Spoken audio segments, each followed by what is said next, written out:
Hey friend, welcome. It's Michaela, but you can call me Mac. Today we are going to be updating the reading journal with all the books I read in June. Let's just jump right into it. So for June, I wanted to do a Read the Rainbow challenge. I got this idea from Hag's art. I'll be sure to link her video up above and down below so you can go check out how she did it. I'm doing mine a little bit different. So basically, I wanted to read books that had queer representation in them, and each of the covers have to match one color of the rainbow. I was a little nervous because that meant I had to read at least 6 books this month, which is kind of a lot for me. So I threw some graphic novels in there just to make sure I can actually reach that goal.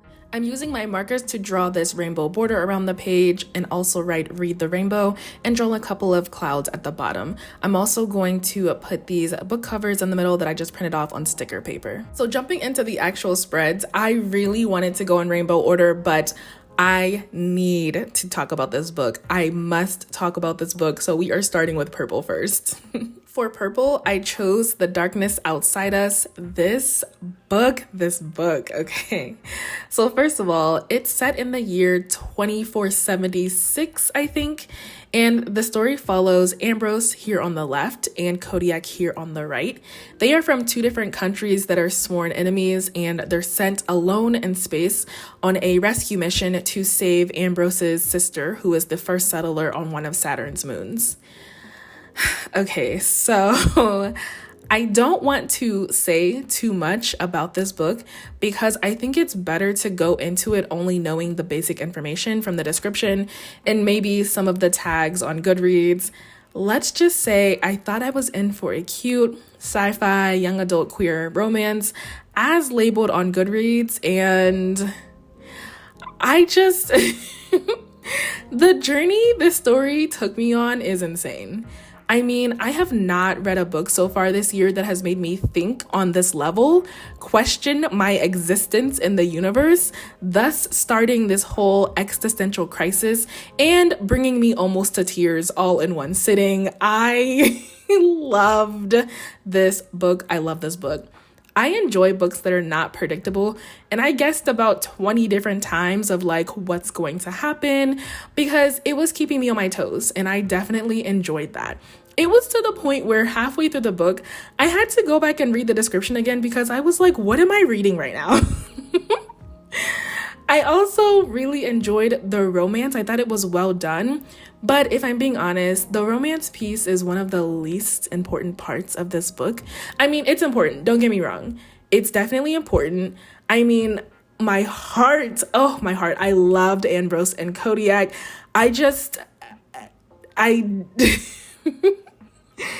There's nothing else really I can say about this book other than I loved it.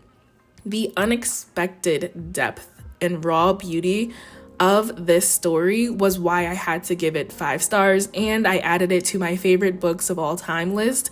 It is so good, and if you decide to check it out, I definitely recommend going into it with as little information as possible. Don't read any reviews about it, don't look up any quotes, don't look at any spoilers, just go into it with the basics. I will freely admit I wasn't 100% sold in the beginning of this book, but it did end up picking up, and boy, was I glad I continued reading. And to think, I was only looking for a purple book that fit the LGBTQIA plus representation, and I found a gem. I wanted the design of the page to look like the cover, so I have this window here in between Kodiak and Ambrose, and I wanted to write my review in black because it is called The Darkness Outside Us, so I wanted to keep the whole black theme. It is a little hard to read. You have to put it up to the light to actually read it, but it's fine. It goes with exactly how I wanted it to go. And then I did end up adding this quote here in white next to Kodiak. This quote is definitely a spoiler, so I won't show too much of it, but I did just add like this black piece on it, so when you close the window you don't see the quote. Okay, so let's circle back around to the beginning of the rainbow. I chose Iron Widow for the red prompt in this challenge. This is a historically inspired futuristic sci-fi fantasy story that takes place near the Great Wall. It centers around this war going on between humans who use these giant transforming robots to fight these mecha aliens. These giant robots are called chrysalises, and they need both the yin energy from a female pilot and the yang energy from the male pilot in order to actually work. So this story follows 18-year-old Zetian, who offers herself to be a concubine pilot in order to get revenge on the male pilot who was responsible for her sister's death. So inside the chrysalis, the male pilot's chi is usually a lot stronger than the concubines, so the woman almost always ends up dying.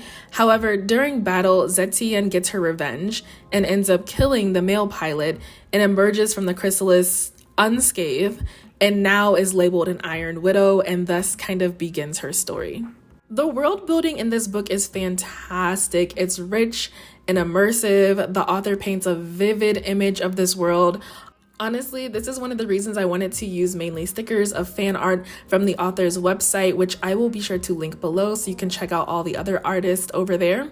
I thought they did an amazing job describing everything, so I definitely wanted this page to be picture heavy. It's kind of new for me because I don't think there's any other pages in my journal that look like this one. So for the LGBTQIA+ representation, this story has I guess a love triangle trope, but it showcases a polyamorous relationship, like an actual true love triangle. And I don't want to give away too much, but I just thought that the way that the author captured this was beautifully done. When in a world that's so dependent on yin and yang energy of a man and a woman couple, the way they showcased the three of them was sweet and tender, but also very powerful. This book is filled with action, emotion, political intrigue. I really quite enjoyed it, and I gave it 4.5 stars, and I don't typically like books about war, although I did read another book this month about war, and I enjoyed that as well, so I don't know what that says about me. The ending of this book absolutely shook me. I cannot wait to read the next book in the series. Iron Widow is the first book, and Heavenly Tyrant is the second one that comes out sometime next year, I think. So, okay, the vibes of this book is kind of like Mulan, Naruto, Attack on Titan, Transformers, Gundam, those kind of vibes. So if those are some things that you're interested in, I would recommend trying this out. On to the orange book, I chose Felix Ever After. This story follows Felix Love, and he's never been in love, and he's desperate to know what it's like. He fears that he might be one marginalization too many, Black, queer, and trans, to ever really get his true happily ever after. Then an anonymous student at his school starts to bully him and is sending him transphobic messages.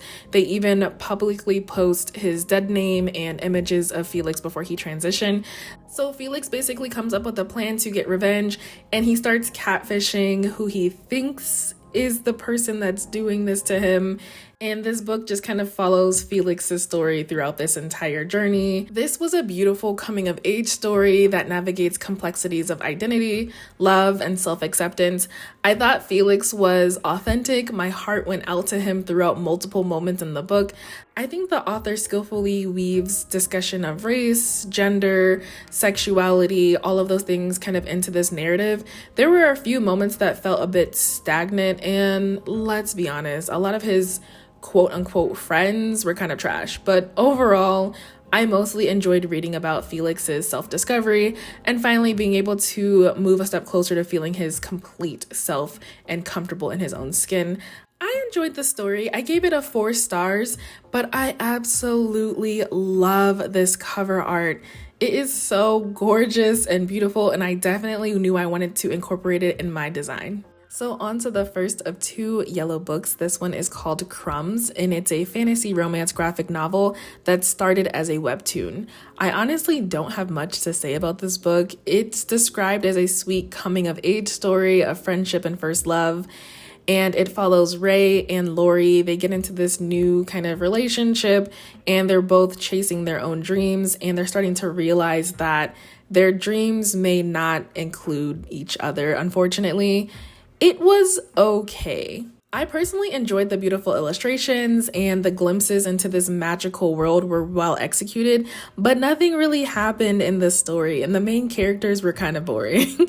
I mean, I know this started out as a webtoon, and to be honest, I think it would be better read as a webtoon in like weekly updates rather than a graphic novel. Only because, again, it was a bit boring. I don't know. I wanted more of the world building. I didn't really care about their relationship. I gave it 3 stars strictly for the illustrations and for just this magical world that the author created. Luckily, I was able to finish the second yellow book for this prompt called She Who Became the Sun. I got this book suggestion / recommendation from Alex over on Ink and Fig. I will be sure to link their June TBR video up above so you can go check it out. This book takes place in China and opens up in the year 1345. The story opens with a brother and a sister who just received their fate from the village fortune teller. The brother is destined for greatness and the sister is destined for nothingness. Bandits actually attack their family, basically leaving them orphaned, and the brother succumbs to despair and dies. So the sister, desperate to escape her own fated death and her own fate of nothingness, she basically takes on her brother's identity and tries to pursue his fate of greatness. I was immediately interested in this story after reading the description, and it actually wasn't bad. As I mentioned, I don't really read very many war-related books, but this one was kind of surprising. I didn't have any expectations going into it, so I think I enjoyed it a little bit more because of that. I would describe the main character, Zhu Changba, as like an anti-hero, but if I'm being honest, there's a lot of characters in this book that are ready to do whatever it takes to pursue their fate. I did like reading about Zhu and her wife Ma and their kind of like relationship blossoming. Again, I don't really think I was rooting for anyone in particular in this book. I kind of was just reading as a neutral party. There were a few times where the heavy war, strategic, and political plot lost me a bit, but honestly, that might be my fault because I did a combination of reading the book and listening to the audiobook when I actually couldn't physically sit down and read, so that just might be me. But the author did have this choice of switching between multiple people's perspective without introducing who the person was, so there were a few confusing moments in the audiobook where people who knew Zhu as a woman would refer to her as her, and people who knew her as a man would refer to her as him, and I just couldn't keep up or remember who actually knew and who didn't. So that was just a little bit of confusion there. Overall, I did like the story. I gave it 4 stars. For green, I read The Tea Dragon Society. This is an enchanting, beautifully illustrated graphic novel. It's more of a middle grade book, but it's filled with fantasy and friendship, and probably the most important lesson is like the power of memories and traditions. This is set in a magical world, and the story basically opens up with Greta, who is a young blacksmith's apprentice. She stumbles upon a lost tea dragon, and she basically sets out to find its owner. That's where she meets Ezekiel and Eric, the owners of this tea shop, and they teach her about the dying art of caring for tea dragons. Through this, she starts to form meaningful connections with them, as well as Minette, who I don't want to spoil it or say too much, but she ends up helping along the way. Okay, first of all, the vibrant, whimsical illustrations are just amazing. They create this visually stunning world that just is like so charming and warm, and the tea dragons are so incredibly adorable and they have their own distinct personalities. The attention to detail in this book is just amazing. Not only is this book just aesthetically pleasing to look at, it explores themes of like intergenerational bonds, the importance of tradition, and the value of like preserving memories. Honestly, it kind of is just like a reminder to slow down, savor the simple pleasures you have in life, and cherish the connections that you make along the way. I'll be honest with you, friend, this was the very first spread I set up for this Read the Rainbow challenge, and I was itching to paint something this day, and I, of course, loved the illustrations of this book. I needed to paint Greta right here on the right and Minette right here on the left. I found these 2 pages in the book, and I was just like, I love this. This has to be in my journal. And we proceeded to paint them. Overall, I really enjoyed making this page. I loved how it turned out. I loved the illustrations in the book, and the story was really cute. I gave this 5 stars. And lastly, for Blue, I read a graphic novel called Bloom. The art in this book is stunning, but similar to Crumbs, that's pretty much all I can say about it. I don't know, it had a few sweet, heartwarming moments in there, but overall the story just lacked depth, I thought. The visuals kind of compensated for the shortcomings of the actual story. I enjoyed Ari and Hector's relationship, but everything was just a bit dimmed down. I stayed for the visuals. I gave it a 3.5 stars. Apparently there's a second book. I think I might check it out again strictly for the art. But yeah, it was a quick read. It was okay. And now to update my monthly trackers. The only book I wasn't able to read was A Lady for a Duke. I'm hoping to get to that one soon. I was able to color in I for Iron Widow on the Alphabet Challenge, and I was able to color in B, C, and T for the Alphabet Challenge graphic novel edition. I also added 2 quotes to my quotes page. Both are from Iron Widow. The first one says, "When you cherish someone for how amazing they are, you don't pluck them from their roots just to watch them wither in your hand. You help them bloom into the incredible thing they're meant to be." And the second one says, "And in the end, isn't that all dignity is? The boundaries and values you decide for yourself?" And here's a final flip through of all the pages we set up today. Honestly, this Iron Widow page is looking a little bare. I might go through and find a quote that I can add to the top here or do something to this space. I don't know.